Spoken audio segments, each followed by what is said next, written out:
पंजाब के अमृतसर जिले का जल्लूपुर खेड़ा गांव देखने में हरियाली से पसरा एक सामान्य गांव। 18 मार्च की सुबह पंजाब पुलिस जब इस गांव में घुसती है तो गुरुद्वारे के सामने बने ट्यूबवेल की दीवार पर लगी तस्वीरें इसके अलग होने का एहसास कराती हैं। दीवार पर बड़ा सा पोस्टर, जर्नैल सिंह भिंडरावाले, दीप सिद्धू और अमृतपाल सिंह की बड़ी सी फोटो। भिंडरावाले के नाम के आगे संत और अमृतपाल के नाम के आगे गुरमुखी में भाई लिखा है। बीते 2 दशकों में पंजाब पुलिस का सबसे बड़ा ऑपरेशन इसी गांव में शुरू होने जा रहा था। पंजाब के सभी 23 जिलों को अलर्ट पर रखा गया। कई इलाकों में धारा 144 और 24 घंटे के लिए इंटरनेट बंद का ऐलान भी। इसके आगे क्या हुआ, सब बताएंगे विस्तार से। पीछे की और आगे की कहानी, पंजाब की कहानी, देश की कहानी। नमस्कार, मेरा नाम सौरभ द्विवेदी है और आप ललन टॉप शो देखना शुरू कर चुके हैं। केंद्रीय सुरक्षा बल के जवान सड़कों पर मार्च कर रहे थे। अमृतसर के आसपास और पंजाब के बॉर्डर डिस्ट्रिक्ट्स में पुलिस का सायरन आसानी से सुनाई दे रहा था। भारी भरकम मूवमेंट से अमृतपाल सिंह के समर्थकों को भी पता चल चुका था कि इस बार पुलिस उसे गिरफ्तार करने आ रही है। फोन की घंटियां बजने लगी, कोई खेतों में भागा, कोई सड़क के रास्ते भागने की कोशिश करता रहा। पीछे पुलिस भागी और इस भागदौड़ में 100 से ज्यादा लोग पकड़े गए। किसी जिले में कोई समर्थन में आया तो उसे भी नहीं छोड़ा गया, लेकिन एक व्यक्ति जिसे पकड़ने के लिए इतना बड़ा ऑपरेशन चलाया गया, बड़े बड़े अधिकारी रात रात जागकर प्लानिंग करते रहे, वो नहीं पकड़ा जा सका। अमृतसर पुलिस के हाथ खाली थे और तभी एक सीसीटीवी फुटेज पर पुलिस की नजर पड़ी। वारिस पंजाब दे यानी WPD का प्रमुख अमृतपाल पुलिस को चकमा देकर गांव से निकल चुका था। सीसीटीवी फुटेज में सफेद रंग की मर्सिडीज गाड़ी नजर आती है। उसके पीछे 4 गाड़ियां और भी तेज रफ्तार निकलती हैं। 18 मार्च को सुबह के 11:55 हो रहे थे। तस्वीरें जलंधर के बाजके नाम के गांव के पास दर्ज हुई। बताया गया कि वो जलंधर के ही महतपुर की तरफ भागा है। अब पुलिस के सर्च ऑपरेशन का केंद्र अमृतसर से हटकर जलंधर हो गया। जलंधर में ही 19 फरवरी की देर रात अमृतपाल की मर्सिडीज बरामद कर ली गई। इसी कार्रवाई के दौरान उसके चाचा और एक साथी को हिरासत में भी लिया गया। अमृतपाल फिर भी नहीं मिला। बताया गया कि वो अब की बार मोटरसाइकिल से फरार हुआ। पत्रकारों ने पुलिस से पूछा, तब जलंधर के पुलिस कमिश्नर कुलदीप सिंह चहल ने बताया, हमने अमृतपाल की गाड़ी का 20 से 25 किलोमीटर तक पीछा किया। वो सामने बैठा था, सकरी गलियां थीं और किसी तरह वो गाड़ी बदलकर भागने में कामयाब रहा। बोले, ये चोर सिपाही का खेल है, कभी कभी अपराधी भागने में कामयाब हो जाते हैं। हजे सर्च जारी हैगी है ਤੇ ਸਾਡਾ ਜਿਹੜਾ ਮੇਨ ਮਕਸਦ ਹੈਗਾ ਪੰਜਾਬ 'ਚ ਲਾਅ ਐਂਡ ਆਰਡਰ ਨੂੰ ਮੇਨਟੇਨ ਕਰਨ ਵਾਸਤੇ ਪੰਜਾਬ ਪੁਲਿਸ ਸક્ષਮ ਹੈਗੀ ਹੈ। ਕਿਸੇ ਵੀ ਕੀਮਤ ਤੇ ਪੰਜਾਬ ਦਾ ਜਿਹੜਾ ਲਾਅ ਐਂਡ ਆਰਡਰ ਹੈ ਉਹ ਮੇਨਟੇਨ ਕੀਤਾ ਜਾਊਗਾ। ਨਹੀਂ ਚੁੱਕ ਤਾਂ ਨਹੀਂ ਕਹਿ ਸਕਦੇ, ਚੋਰ ਪੁਲਿਸ ਦਾ ਗੇਮ ਹੈਗਾ। ਸਮ ਟਾਈਮ ਉਹ ਭੱਜਣ 'ਚ ਕਾਮਯਾਬ ਹੋ ਜਾਂਦੇ, ਬਟ ਅਲਟੀਮੇਟਲੀ ਅਸੀਂ ਬਹੁਤ ਜਲਦੀ ਉਹਨੂੰ ਅਰੈਸਟ ਕਰਾਂਗੇ। पुलिस कह रही है जल्द गिरफ्तार कर लेंगे। तो क्या ये मान लिया जाए कि पुलिस के हाथ अब भी अमृतपाल नहीं आया है? ये क्यों पूछ रहा हूं? क्योंकि बीते 3 दिन में इंटरनेट पर कई बार दावे किए गए। कभी कहा गया उसे हिरासत में ले लिया गया है, कभी कहा गया गिरफ्तारी हो गई है, फिर बीच बीच में खंडन भी आते रहे। पुलिस ने आधिकारिक तौर पर उसकी गिरफ्तारी की बात एक बार भी नहीं कही, लेकिन विश्वसनीय सूत्रों के हवाले से भी कई दावे कर दिए गए। उधर अमृतपाल के पिता ने दावा किया उनके बेटे को गिरफ्तार कर लिया गया है। पुलिस एनकाउंटर करना चाहती है। लौटकर एक बार फिर जल्लूपुर खेड़ा गांव चलते हैं। जो भी है उसमें वो शाहकोट थाना में उसको अरेस्ट करके लेके जा रहे हैं। वो आम पब्लिक के नज़र से भी वीडियो आ रही हैं, लेकिन पुलिस क्यों झूठ बोल रही है? हम लोग को तो इसी के लिए डर है कि उसको कहीं एनकाउंटर ना कर दें। उसको अगर पकड़ा है तो पहली बात तो इतना फोर्स से भागने का मतलब, पहली गलत ना उनका भागने का मकसद था। वो तो कभी बोला था कभी किधर भी जाए बुलाएंगे मैं जाएगा है। तो ऐसा ये पता नहीं क्यों गवर्नमेंट या क्या इनकी चाल है, क्यों ऐसा क्यों इतना बड़ा षड्यंत्र रचा जा रहा है, क्यों इतना पंजाब को और इसको, इधर का माहौल भी एकदम शांत है, क्यों ऐसा दिखाया जा रहा है कि इधर वो इधर आतंकवाद आ गया, इधर वो आ गया, ये आ गया। पिता और पुलिस के दावों के बीच जल्लूपुर खेड़ा गांव की तस्वीरों पर नजर डालिए। सन्नाटा है। बीते दिनों इंडिया टुडे के संवाददाता विनय सुल्तान रिपोर्टिंग के लिए इस गांव गए थे। बताते हैं, गांव में बने गुरुद्वारे और जाजम पर बैठे लोगों के दरमियान प्लास्टिक शीट का एक 7 फीट ऊंचा V आकार का तंबू तना होता था। तब उसके दरवाजे पर 4 राइफलधारी जवान मुस्तैदी से खड़े रहते थे और सामने एक मजबूत काठी का निहंग सिख हाथ में बर्छा लिए कुर्सी पर बैठा मिलता। और यही इन सब के बीच में बैठकर अमृतपाल गांव के और आसपास के लोगों की समस्या सुनता और पंचायत करता। वो खुद को स्वयंभू ओहदेदार घोषित कर चुका था। लेकिन अब पुलिस की कार्रवाई हुई तो भागा भागा फिर रहा है। गुरुद्वारे में भी इक्का दुक्का लोग ही हैं। बीते 48 घंटे में क्या क्या कार्रवाई हुई, नोट करिए। पुलिस ने अमृतपाल सिंह पर नेशनल सिक्योरिटी एक्ट यानी NSA लगा दिया है। उसे भगौड़ा घोषित कर दिया गया है। जल्दी इनाम रखा जा सकता है। अमृतपाल पर अजनाला पुलिस स्टेशन पर उपद्रव के मामले में भी आर्म्स एक्ट में केस दर्ज किया गया है। पुलिस अब तक अमृतपाल से जुड़े 114 लोगों को गिरफ्तार कर चुकी है। गिरफ्तार किए गए आरोपियों को पंजाब से बाहर असम की डिब्रूगढ़ जेल में रखा गया है। अमृतपाल से जुड़े मामले में फॉरेन फंडिंग की भी जांच की जा रही है। उसके साथियों के पास मिली महंगी गाड़ियां सोर्स ऑफ इनकम से मैच नहीं खाती हैं। पंजाब पुलिस ने पहली बार अमृतपाल के केस में आईएसआई का नाम लिया। जलंधर रेंज के आईजी स्वपन शर्मा ने दावा किया कि अमृतपाल सिंह आईएसआई के बनाए खालिस्तान मॉड्यूल का हिस्सा है। पुलिस के सूत्र दावा कर रहे हैं कि अमृतपाल खालसा इंटरनेशनल की सरपरस्ती में काम कर रहा था। उसे दुबई से मिशन K2 यानी खालिस्तान 2 के ऊपर काम करने की जिम्मेदारी सौंपी गई। अमृतपाल 10 साल दुबई में रहने के बाद बब्बर खालसा इंटरनेशनल का हैंडलर बनकर 2022 में पंजाब लौटा। पंजाब लौटने पर अमृतपाल अपने एक बयान में कहता है कि 500 साल से हमारे पूर्वजों ने इस धरती पर अपना खून बहाया। कुर्बानी देने वाले इतने लोग हैं कि हम उंगलियों पर गिना नहीं सकते। इस धरती के दावेदार हम हैं। इस दावे से हमें कोई पीछे नहीं हटा सकता। ना इंदिरा हटा सकी थी और ना ही मोदी या अमित शाह हटा सकता है। दुनिया भर की फौजें आ जाएं, हम मरते मर जाएं, लेकिन दावा नहीं छोड़ेंगे। इसी से उसके मंसूबों को समझा जा सकता है। सूत्रों के मुताबिक विदेश से लगातार अमृतपाल को फंडिंग मिल रही थी। इंडिया टुडे की रिपोर्ट के मुताबिक इंग्लैंड में बैठा अवतार सिंह खंडा नाम का व्यक्ति अमृतपाल को डायरेक्ट कर रहा था। खंडा को खालिस्तानी आतंकी बब्बर खालसा के परमजीत सिंह पम्मा का खास बताया जा रहा है और खंडा ही बब्बर खालसा यूके को ऑपरेट करता है। केंद्रीय एजेंसियां और पंजाब की एजेंसियों के पास पुख्ता इनपुट थे कि अमृतपाल को अब पंजाब के लिए मिशन K2 पर काम शुरू करने के लिए कह दिया गया था, जिसके लिए वो अपनी टीम भी बना रहा था। टीम का नाम AKF यानी आनंदपुर खालसा फोर्स। उसके घर की दीवार पर भी AKF लिखा मिला। कई जैकेट ऐसी मिली जिस पर यही नाम दर्ज है।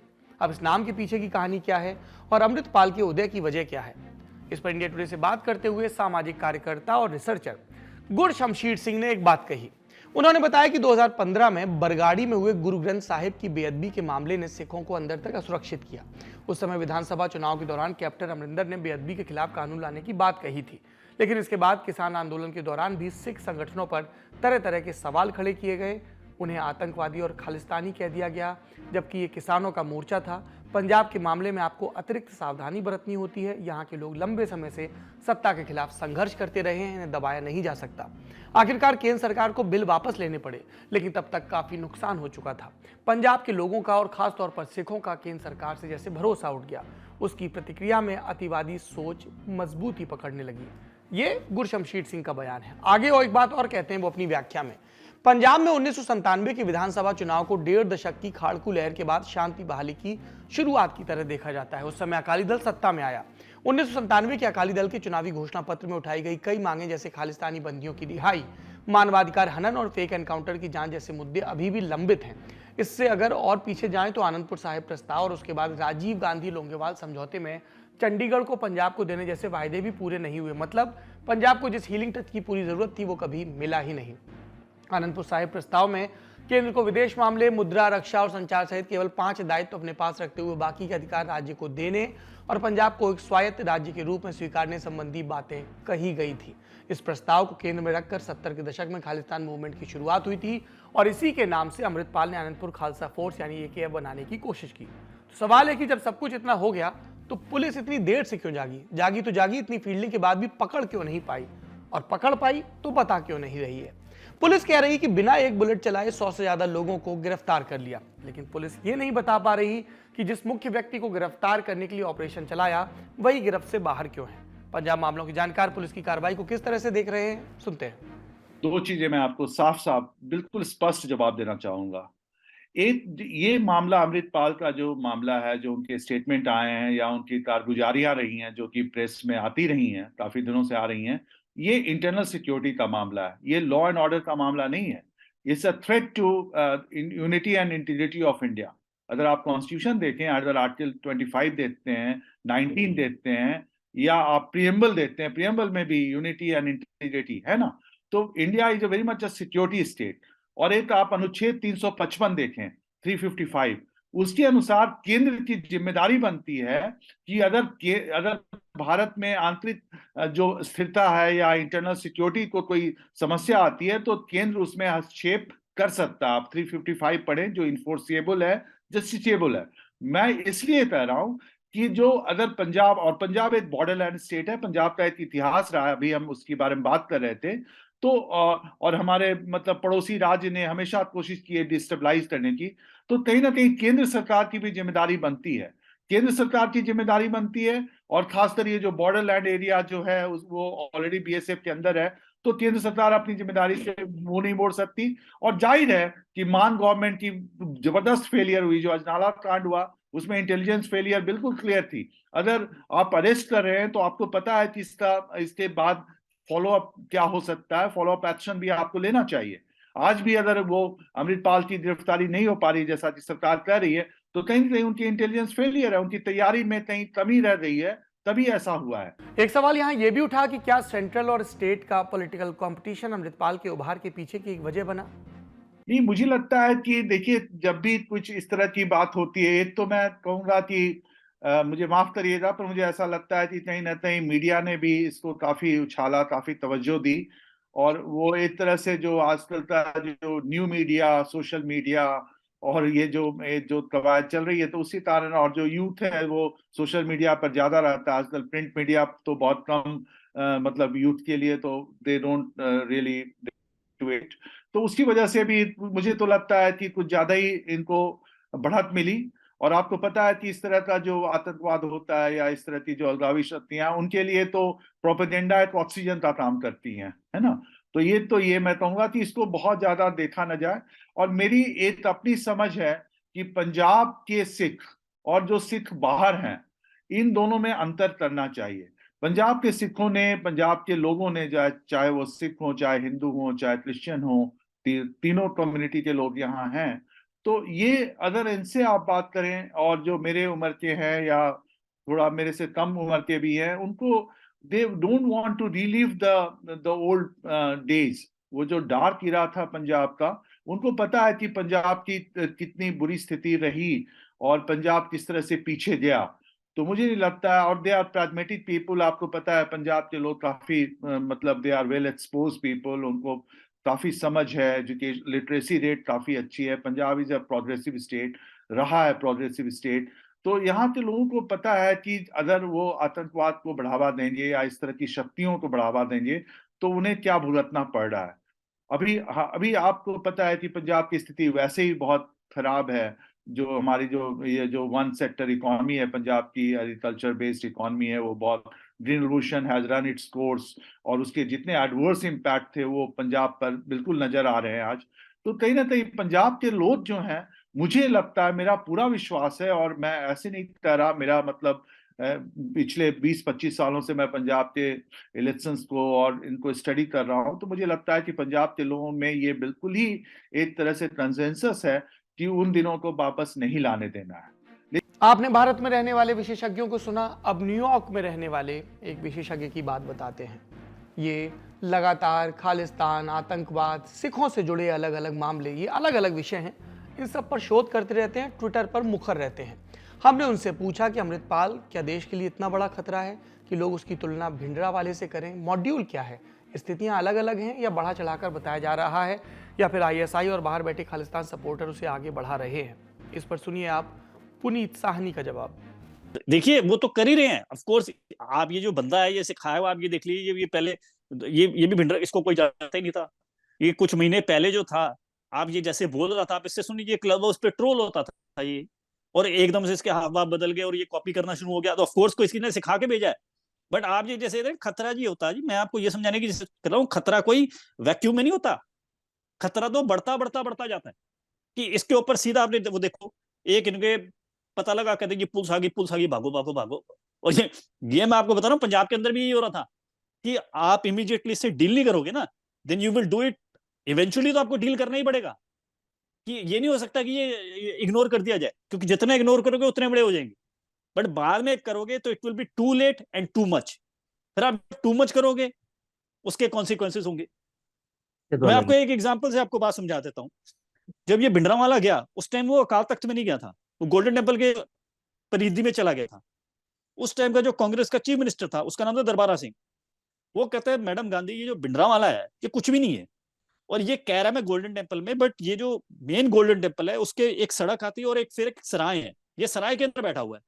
अब मुझे दो पंजाब पुलिस को, इसको मैं पकड़ के सीधा कर देता हूँ। मिसेस गांधी कहती ना ना ना, ये गुरुद्वारे के पास है, कोई रिएक्शन हो जाएगा, बिल्कुल मत करना। उस बंदे को करने नहीं दिया। बाद में फिर वहां पे इंसिडेंट हुआ, ढिलवा बस मैसेकर की, 6 हिंदुओं को बस से निकाल के मारा। उस चीफ मिनिस्टर को सस्पेंड कर दिया जैसे उसने कुछ कराया हो।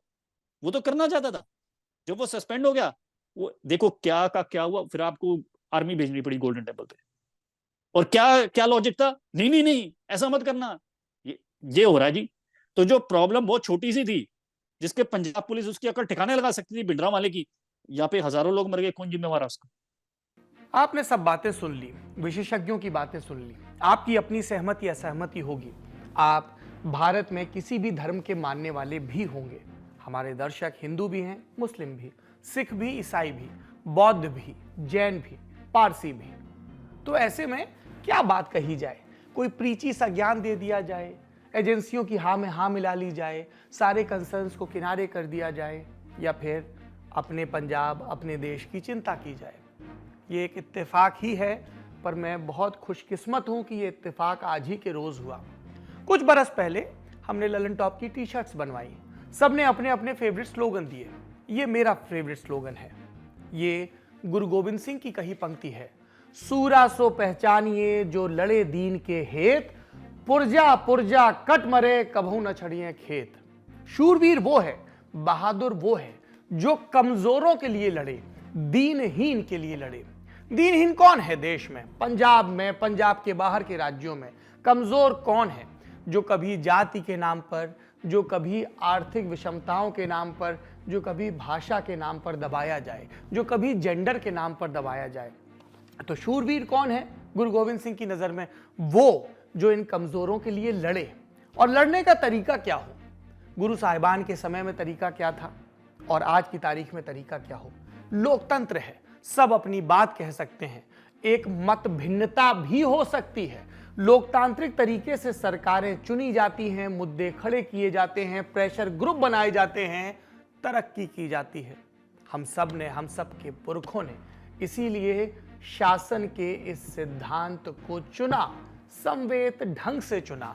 और जब चुना तो इस भरोसे के साथ चुना कि हजारों वर्षों में हमारे इन कालजयी पुरखों ने हमें जो ज्ञान दिया, उस ज्ञान का इस्तेमाल हम एक मजबूत और संवेदनशील हिंदुस्तान को बनाने में करेंगे। एक ऐसे हिंदुस्तान को बनाने में करेंगे जहां हर ताकतवर दीन के लिए लड़े, कमजोर के लिए लड़े, ताकि सबको समान अवसर मिले। लेकिन इस लड़ाई में खूंखार होना, हिंसा करना, स्टेट को चैलेंज करना या अपने प्रोपेगेंडा को बढ़ावा देने के लिए धर्म का इस्तेमाल करना नहीं है, ना गुरु के समय ना अभी। धर्म का इस्तेमाल है करुणा के प्रसार के लिए। आज का ललन टॉप शो यहीं समाप्त होता है। अपना और अपनों का ख्याल रखिए। शुभ रात्रि।